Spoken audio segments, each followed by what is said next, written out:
guys, and welcome back. Today I am wearing my newest thrift store shirt. It is most definitely a belly shirt at this point, but you guys don't know that, but now you do. Today I actually am talking about something that I am not that excited to talk about because it's kind of a heavy subject, but it kept coming up in my mind like over and over and over again, and I kept putting it like off to the side, and I was like, no, I don't want to talk about this. It's such a heavy subject and people probably don't even care that much. But then I was just like, okay, fine, I'll do it. So I am here to talk to you guys today about my experience with postpartum depression. I'm mostly going to talk about Talmadge's experience because it was absolutely super scary. But I just want to say, if you're under like 15 years old, maybe you shouldn't watch this because first of all, I don't think this is your type of video, and second of all, I just think that maybe this is kind of heavy for you. I guess I'll just get cozy and get started. The real reason I'm sharing this though is because I remember feeling so alone in my struggles when I was going through this. No one had ever talked about the things that I was going through. I looked at other people's videos. I even researched it on the internet, which is never a good idea, and it was absolutely horrifying. I will get to that later, but I'm going to start from the beginning, from when I first got pregnant with Talmadge. So I was sick until about 20 weeks with Talmadge, same with this pregnancy. It was really hard, and I was like, okay, this is definitely going to be the hardest part about motherhood. First of all, that's naive, and second of all, I was just getting my feet wet because looking back, I think that postpartum experience I went through at Talmadge was way harder than my really crazy morning sickness. I had Talmadge. I was completely obsessed with him, as any mother. We had the greatest 4 months together. I thought motherhood is a breeze, this is amazing. And then 4 months hit, and I can't remember if it was like 4 or 6 months. I can't remember, somewhere around there. But I thought that like for sure I was out of the clear with postpartum depression. So it really caught me off guard, and growing up, I've never really heard about mental illnesses. I always thought it was something that you could kind of just brush off, and like you had a choice to have it or not. So I thought, if I ever do get it, I'm just gonna decide not to have it and pretend like I don't have it. And when 4 months came along, I started having some really disturbing thoughts.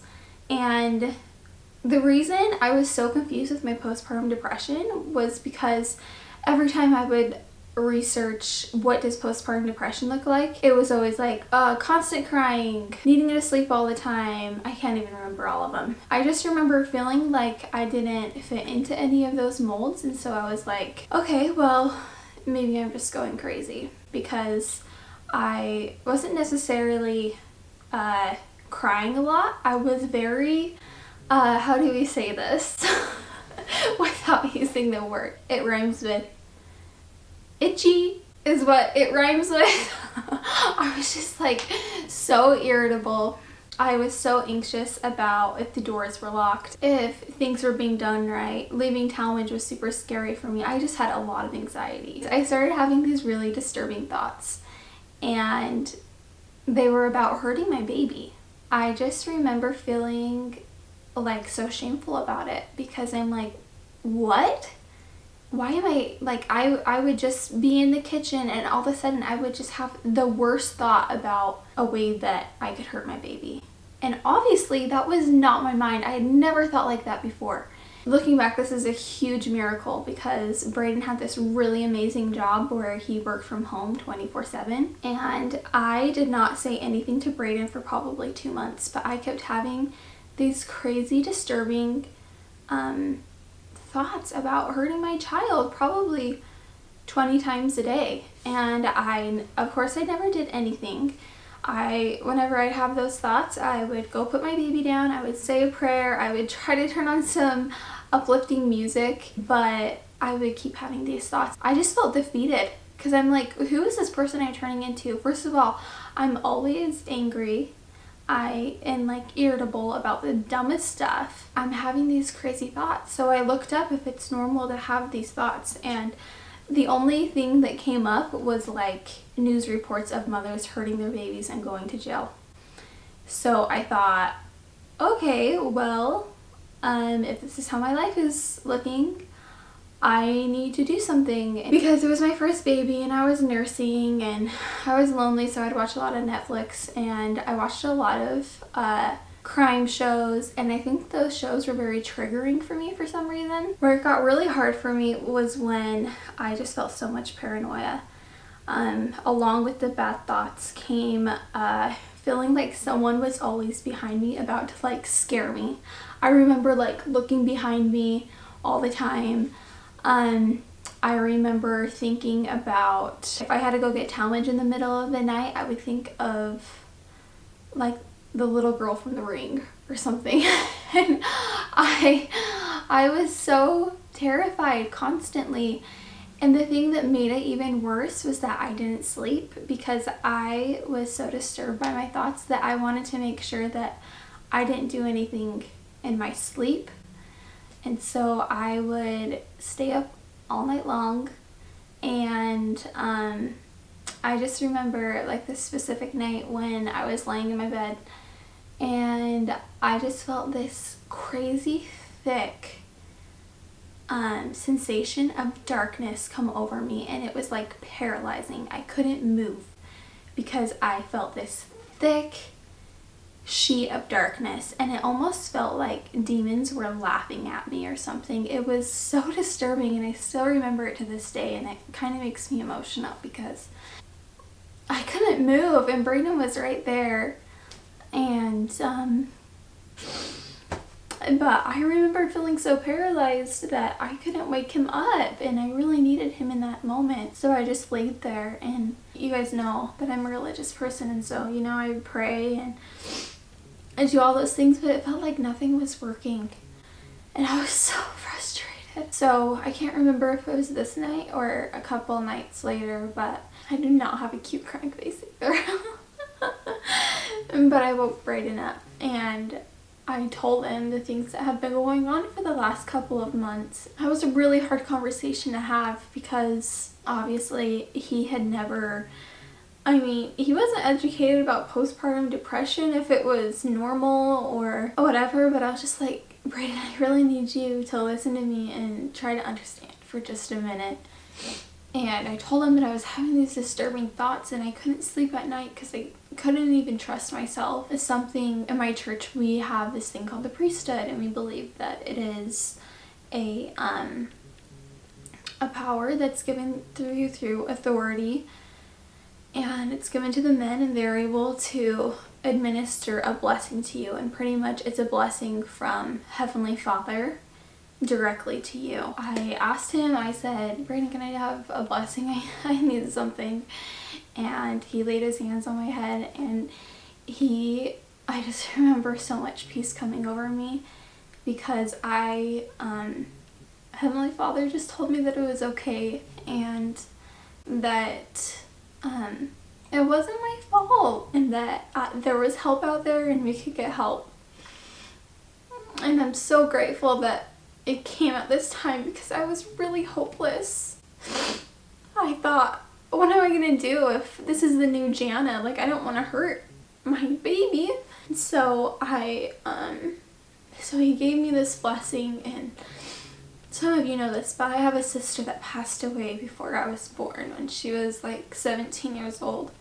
And okay, I gotta stop crying. And he told me that she was there with me all the time, and that in an instant I could call on her and she would be with me. And throughout the next couple of months getting over it, I especially felt her by my side all the time, and that was such a gift from Heavenly Father that I'm just really, really grateful for. Like, I truly believe that she was there with me, and I cannot doubt that for 1 second. So anyways, after the blessing, we decided that I would go talk to the bishop in my church, and he's the person that looks over our whole congregation and make sure everyone's doing okay. I felt like I needed to go talk to the bishop. And so I went in there. I was so scared. I think the thing that I was most scared about was, like, what if they have to take away my baby?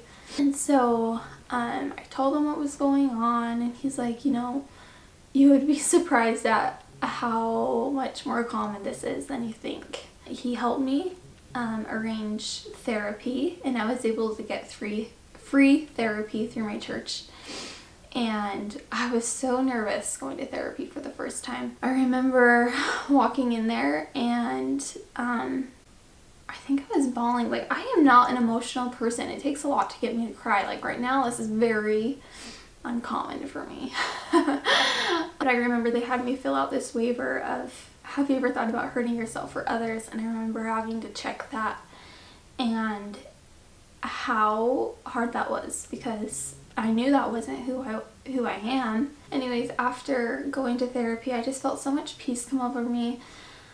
My therapist was super understanding. She was a mom herself. She had gone through postpartum depression. And she pretty much, I think going to therapy for me, the most healing part of it was telling someone and having them tell me that it was okay. Because something I learned from this experience and since then is that shame and darkness go together like this. Shame loves you to be lonely, but as soon as you open up and you share your story with other people, it brings light to the situation and it's more bearable. Having that experience with the therapist, I went home. She didn't give me a lot of tools, but she's like, I remember her writing some things down for me. I can't remember what they were, but I just remember feeling really at peace. And I was also able to start taking some essential oils. I took the balance oil. I put it under my nose and on my feet and everything, and that really helped me. But after that, things started to go away, and I really think it's because I just turned the light on the situation. I told people I got helped. I prayed, and I truly believe that I was healed from it because I was willing to ask for help. That was my experience with Talmage.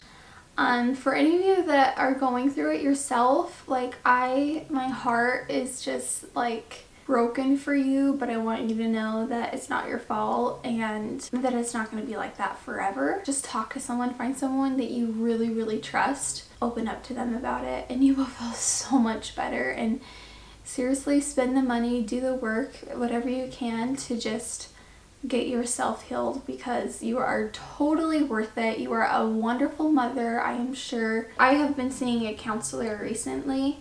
I'm not seeing her anymore right now just because I felt like I was doing really good. But I talked to her about this, about my experience with postpartum depression, and she said the difference between crazy people and normal people are crazy people don't know that they're crazy. So hearing her say that brought a lot of comfort to me, because I knew that those weren't my thoughts. And it actually took me probably a month to recognize that. But I knew that something was wrong. So crazy people don't know that there's something wrong. That's a whole nother problem. Anxious people, depressed people know that something is wrong with them. That's okay. You're not crazy, is what I'm trying to say. I don't ever watch anything violent or gory. I can't watch crime shows at all because they just give me so much anxiety now. But I remember in that postpartum depression phase, they would trigger me a lot. So I think that's something to really watch for when you are going through it. If you can't help yourself, ask someone to help you help yourself. With Maya, my experience was totally different, because at my 4-week appointment, I went in and I just said, hey, I had this really bad experience with postpartum depression last time, and I would like to get on medication as soon as possible. And I felt so good. I felt like I was 14 again, being on medication. I really think I needed it at that time, and I actually took it all the way up until my pregnancy.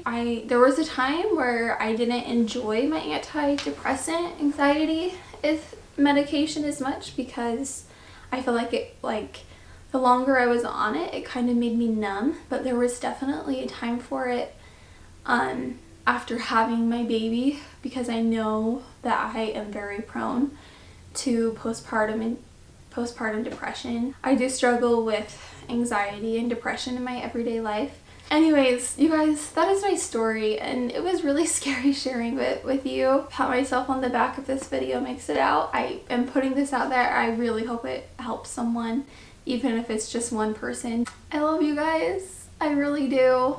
And if you need someone to talk to, DM me, send me an email, a message, I don't know, and I would love to help you. Anyways, thank you so much for watching and bearing with my ugly crying face, and we'll see you guys in my next video. Bye!